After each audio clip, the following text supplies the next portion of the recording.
నిన్న గుంటూరులో వెలుగులోకి వచ్చినటువంటి ఒక వాస్తవం, గుంటూరు జిల్లా పరిషత్ చైర్పర్సన్గా ఉన్నటువంటి జానీ మూన్ని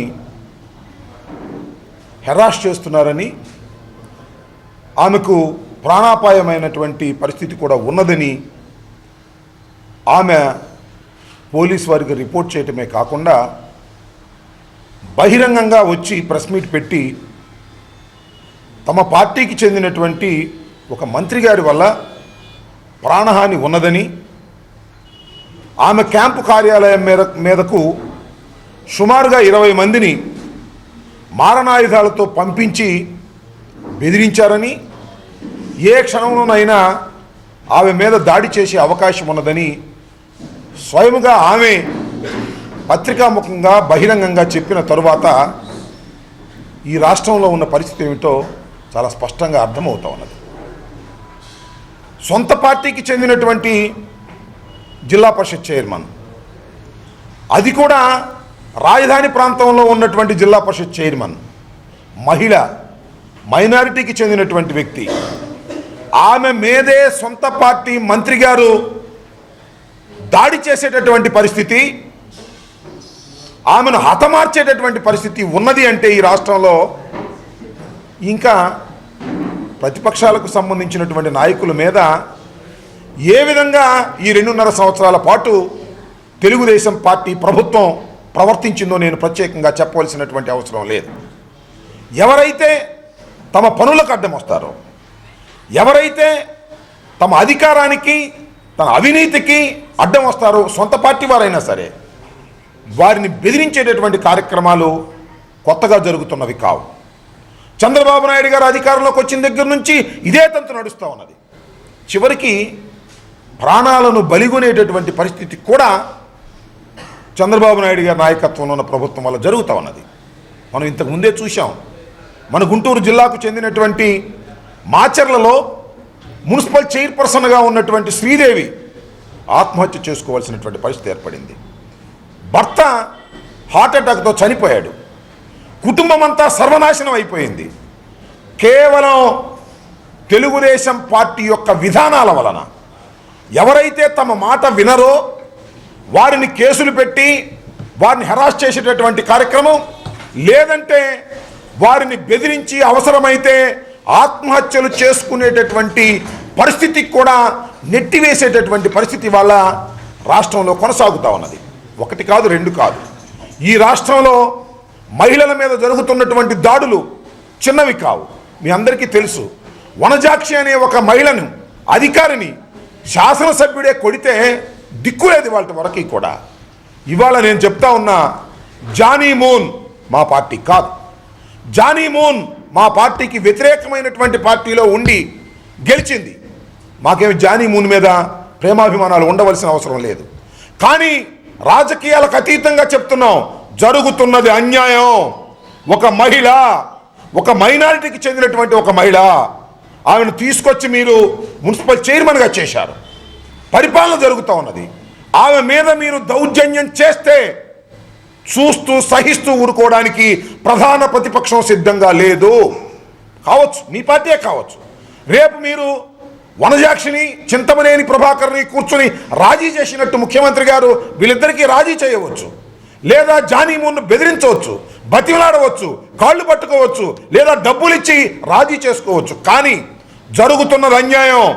ఈ అన్యాయాన్ని వ్యతిరేకించాల్సినటువంటి బాధ్యత ప్రజాస్వామ్యంలో ఉన్నటువంటి ప్రతి వారి మీద ఉంటుంది. ఏం జానీ మూన్ ఏం తప్పు చేసిందండి? మంత్రి గారికి వ్యతిరేకంగా మాట్లాడితే తప్ప? ఆమె నియోజకవర్గంలో, ఆమె గెలిచినటువంటి ప్రాంతంలో ఆమెకున్న అధికారం మేరకు పనులు చేస్తే మంత్రి గారు అంగీకరించరా? నేను చెప్తా ఉన్నా, ఈ మంత్రి గారిది కొత్త ఏమీ కాదు. ఇంతకుముందు అనేక సందర్భాల్లో వీళ్ళ పుత్రరత్నం హైదరాబాదులో ఇలాంటి యాగీనే చేస్తే కేసు పెట్టారు. సరే, ఏదో కింద మీద పడే కేసు నుంచి బయటకు వచ్చారు. బయటకు వచ్చే ముందు ఏమన్నాడు ఈ మంత్రి గారు తెలుసా? ఇదంతా కూడా జగన్మోహన్ రెడ్డి గారు కుట్రట. వీళ్ళ అబ్బాయి ఏమో ఎవరో అమ్మాయి మీద ఎమ్మట పట్టడం ఏంటి, వాళ్ళేమో హైదరాబాద్లో కేసు పెట్టడం ఏమిటి, అడుదిప్పి ఇది జగన్మోహన్ రెడ్డి గారు కుట్ర అని చెప్పడం ఏమిటో నాకు అర్థం కాల. దీనికి కూడా జగన్మోహన్ రెడ్డి గారు కుట్రని చెప్పిన ఆశ్చర్యపడవలసిన అవసరం లేదు.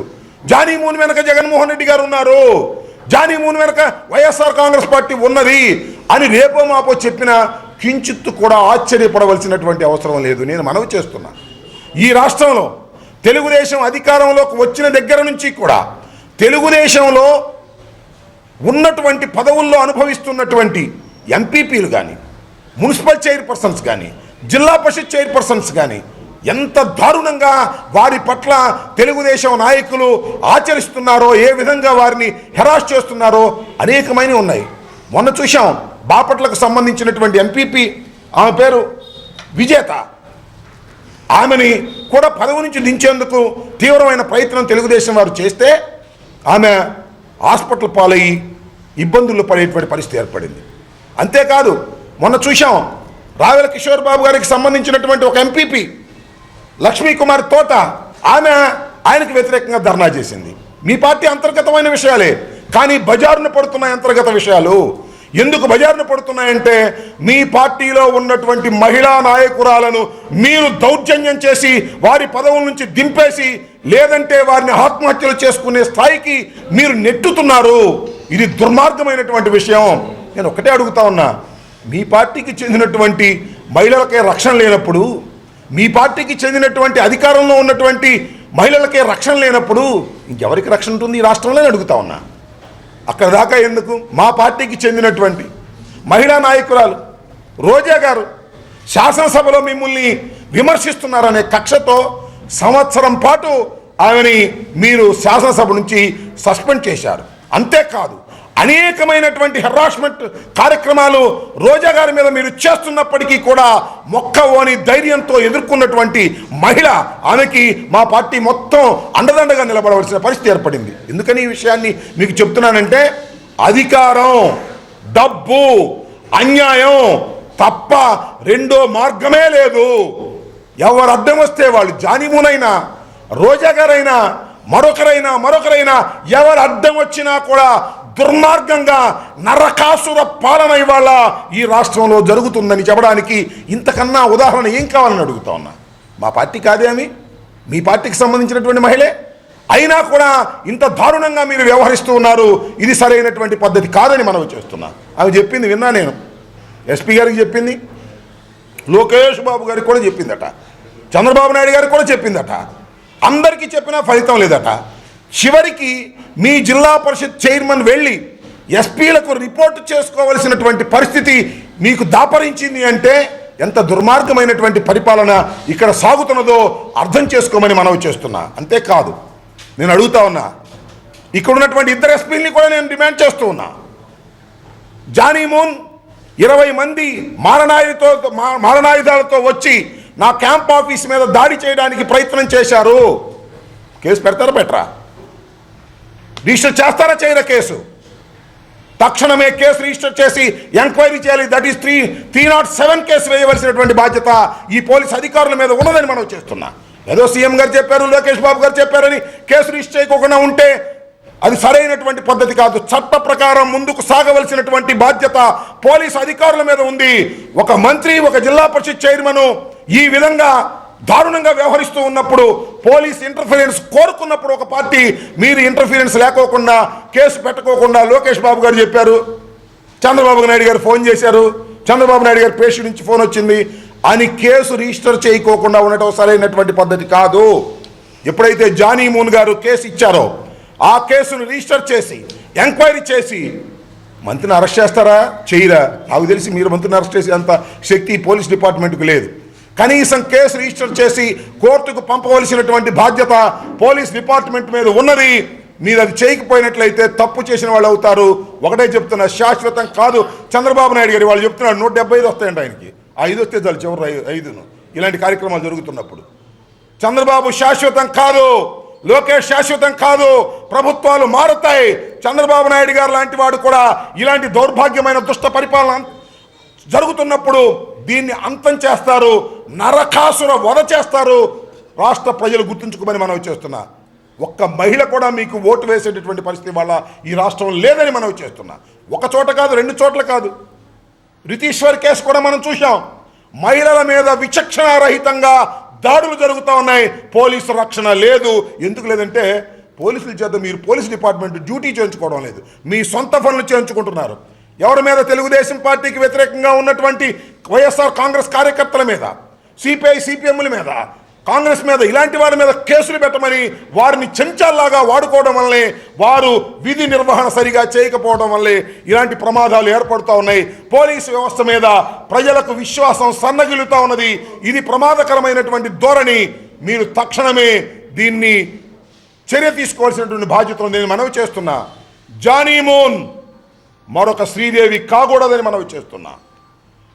ఒక శ్రీదేవి, ఒక వైశ్య కుటుంబానికి పుట్టినటువంటి శ్రీదేవి, ఫారెన్లో ఉన్నటువంటి వారు వాళ్ళని తీసుకొచ్చి మున్సిపల్ చైర్మన్ చేసి చివరికి కాతికి పంపారు చంద్రబాబు నాయుడు గారు అని మనవి చేస్తున్నారు.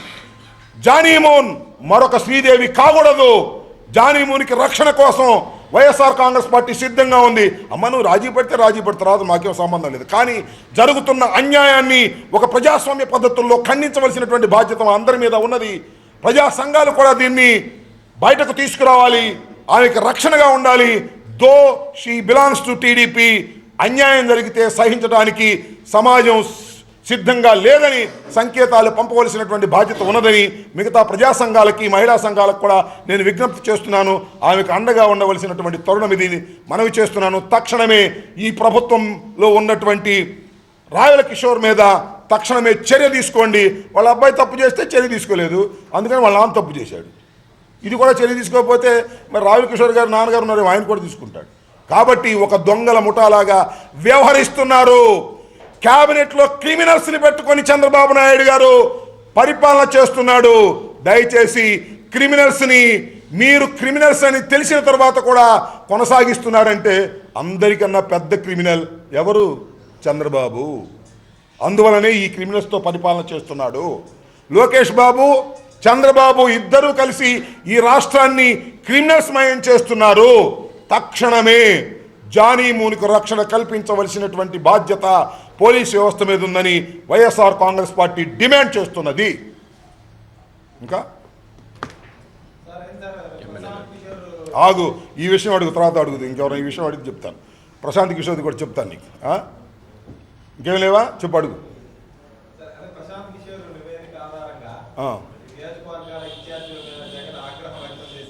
ఓకే, ప్రశాంత్ కిషోర్ గారి యొక్క నివేదిక జగన్మోహన్ రెడ్డి గారికి ఇచ్చారని, ఆ నివేదిక ప్రకారంగా వైఎస్ఆర్ కాంగ్రెస్ పార్టీ కన్వీనర్లని జగన్మోహన్ రెడ్డి గారు ఏమన్నారు? అక్షంతలు వేశారని. పచ్చి అబద్ధం. ఇలాంటి పుకార్లు నడుపుతూ ఉంటారు. పార్టీలో లుకలుకలు ఉన్నాయని నడుపుతూ ఉంటారు. ఇవాళ చూసా, ఏది పేపరు, ఓ పేపర్లో ఎంత దారుణం అంటే ఇది చూడండి. వైఎస్ఆర్ కాంగ్రెస్ పార్టీ తరపు నుంచి గెలిచినటువంటి శాసనసభ్యురాల్ని చంద్రబాబు నాయుడు గారు పచ్చ చొక్కా వేస్తుంటే పక్కనున్న వాళ్ళు షౌట్స్ కొడుతున్నారు. ఇదేమో గొప్ప విషయమా? ఏమైనా మీరు గెలిచారా? దొంగతనం, డబ్బులు పెట్టి కొన్నటువంటి దొంగతనం చేస్తుంటే పక్కనున్న ప్రభుత్వం అందరూ షౌట్స్ కొడుతుంటే ఒక పత్రిక బ్యానర్ ఐటమ్ వేసింది, మా చంద్రబాబు దొంగతనం చేస్తున్నాడు చూడండి, ఓహో బ్రహ్మాండంగా ఉందని. సిగ్గుండాలంటున్నా.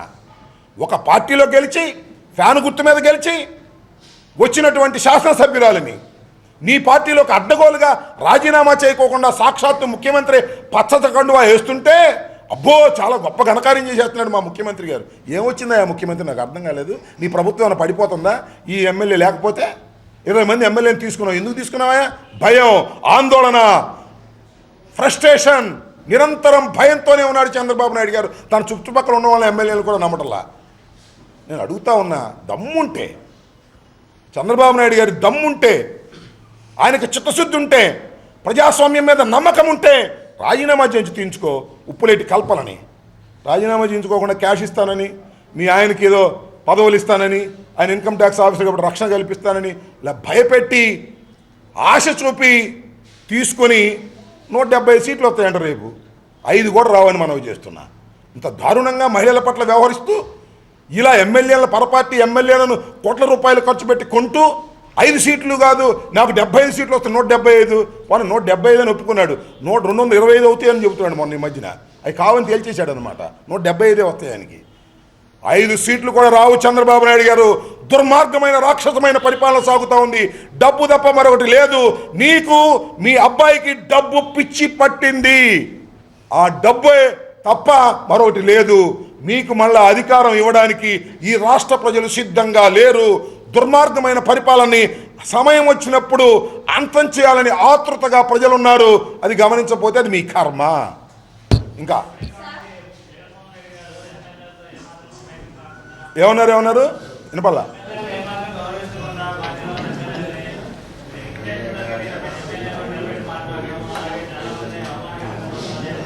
వినపల్లా నాకు శర్మ, స్ట్రైట్గా అడుగు. ఎవరు ఇది? చంద్రబాబు నాయుడు చెప్పాక, ఇందాక పత్రికలో చూపించా కదా. చంద్రబాబు నాయుడు గారు పార్టీ వాళ్ళు ఏం చెప్తారంటే, చంద్రబాబు నాయుడు గారి యొక్క గొప్పతనాన్ని చూసి ఆకర్షించి ఆకర్షణకు లోనై వైఎస్ఆర్ కాంగ్రెస్ పార్టీలో ఎమ్మెల్యేలందరూ వచ్చేస్తున్నారంట. ఒకటి. రెండోది ఏమిటంటే, జగన్మోహన్ రెడ్డి గారు గౌరవం ఇవ్వడం లేదంటే అందుకని వస్తున్నారంట. అధికారం ఉంటే గౌరవం వచ్చేస్తుంది ఆటోమేటిక్గా. చంద్రబాబు నాయుడు గారు ముఖ్యమంత్రి అయితే లోకేష్ బాబు కూడా నన్ను చేర్చుకోమనేవాడు. అధికారం తప్ప మరొకటి లేదు. చంద్రబాబు నాయుడు బ్రహ్మాండం గౌరవిస్తున్నాడు, జగన్మోహన్ రెడ్డి గారు గౌరవం ఇవ్వట్లేదు. పచ్చి అబద్ధం, అన్యాయం, అక్రమం. చెప్పమ్మా.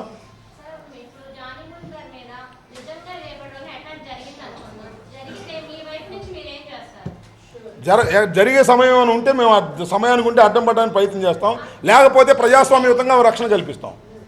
డిమాండ్ చేస్తున్నాం.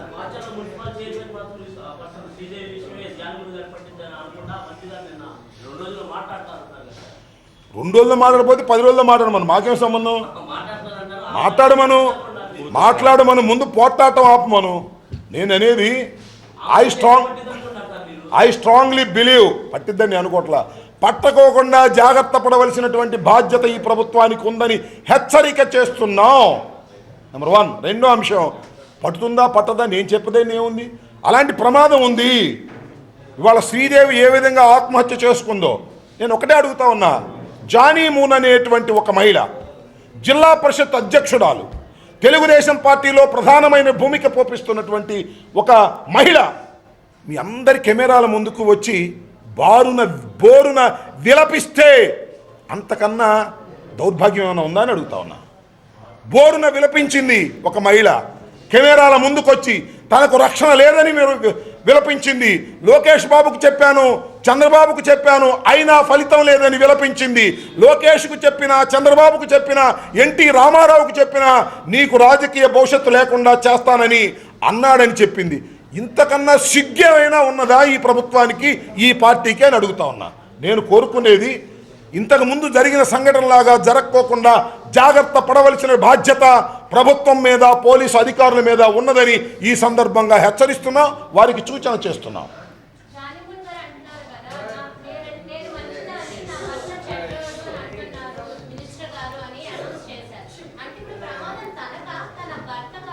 ఈ ప్రశ్న అడగవలసింది ఆమె మాకు టీవీలో చూసిన దాని మీద మాకు అర్థమైంది ఏంటంటే ఆమె కుటుంబానికి ప్రమాదం ఉన్నది అని అర్థమైంది. అంత సూక్ష్మంగా మీరు తెలుసుకోదలుచుకున్నప్పుడు నాకన్నా సరైన ఆమెను అడిగితే సమాధానం, ఆమె కుటుంబానికి ఆమెకి ప్రమాదం ఉన్నదని ఆమె చెప్పింది. What she has given complaint we don't know. అది ప్రమాదం ఉన్నది అని ఆమె బహిరంగంగా చెప్పింది కాబట్టి వీఆర్ రియాక్టింగ్. ఓకే, మంచిదే. నమ్ముతారా మీరు? నమ్మండి, నాకేం అభ్యంతరం లేదు. ఆమె నమ్మితే నాకు అభ్యంతరం లేదు.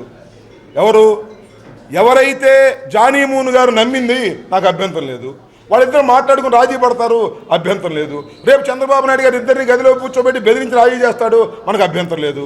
అంతకుముందు మీరు చూశారు వనజాక్షిని, ఆయన పేరు చింతమనేని, ఇద్దరిని కూర్చోబెట్టి లెఫ్ట్ హ్యాండ్ రైట్ రాజీ చేశాడు. అట్టగా రాజీ చేసుకోమండి, వాళ్ళ ఇంటి వ్యవహారం.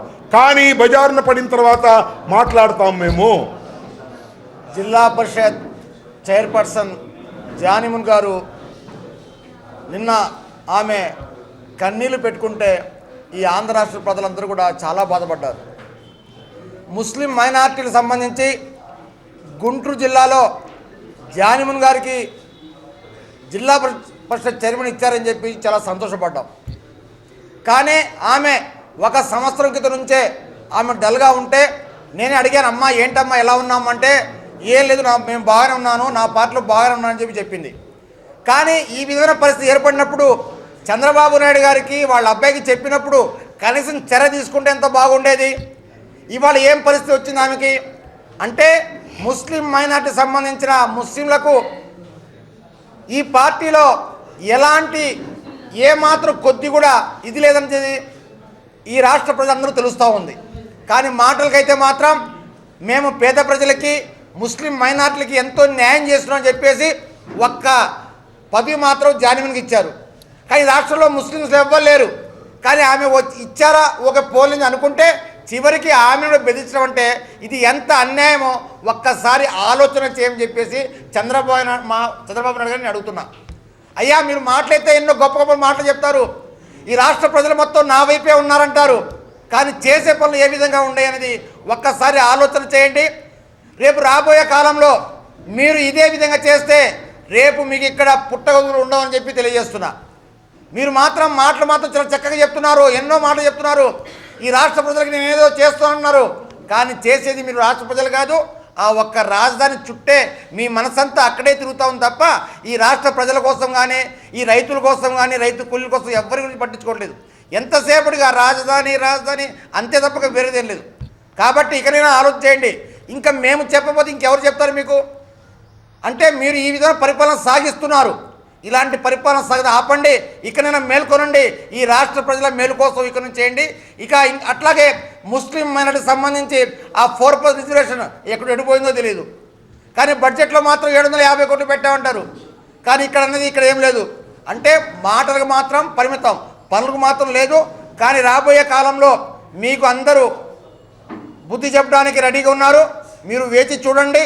కానీ ఇది తర్వాత తెలుస్తుంది, మీకు ఇప్పుడేం తెలియదు. కాబట్టి ఇకనైనా సరే జానిమన్ గారికి ఎలాంటి ఇబ్బంది కలిగినా కూడా వైఎస్ఆర్ కాంగ్రెస్ పార్టీ నుండి మేము ముందుకు రావడం సిద్ధంగా ఉన్నామని తెలియజేస్తాం.